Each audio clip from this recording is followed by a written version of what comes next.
Så, se, det er vinter. Og det er skide koldt. Jeg tror, der fryser 8 grader herude. Og jeg har taget en dansk vand, der står herude. Og det er jo skide koldt.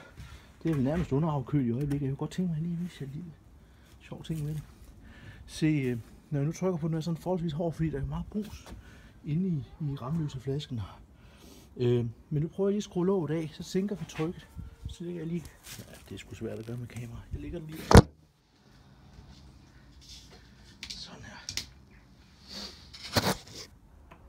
Så fik jeg skruet låget af den, og se, nu kommer boblerne. Men der sker ikke så meget mere spændende lige nu. Egentlig så er vandet underafkølet, så det burde jo egentlig, skulle man synes, kunne lave is. Men vi bliver nødt til at have et lille podekrystal. Og nu tager jeg lidt is her. Skal jeg se, om jeg kan se filmen der rigtigt der. Så putter vi den ned her oveni, så lad os se, hvad der sker.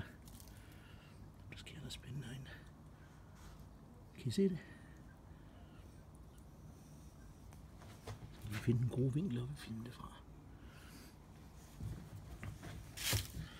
Herovre tror jeg, vi kan se det. Kan I se, hvordan krystallerne de bare vokser ned af iskrystallerne. Stille og roligt vokser de ned gennem flasken.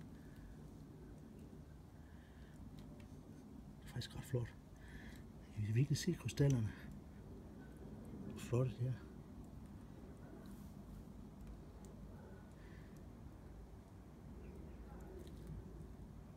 Nu får jeg sådan et pænt stykke ned. Nu får jeg allerede fået en stor flot iskrystal i den, ikke? Den vokser stille og roligt ned. Der er løbet af et minuts tid. Jeg tror, den ender helt nede i bunden.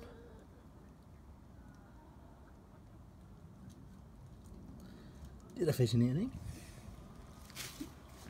Farvel for Valby.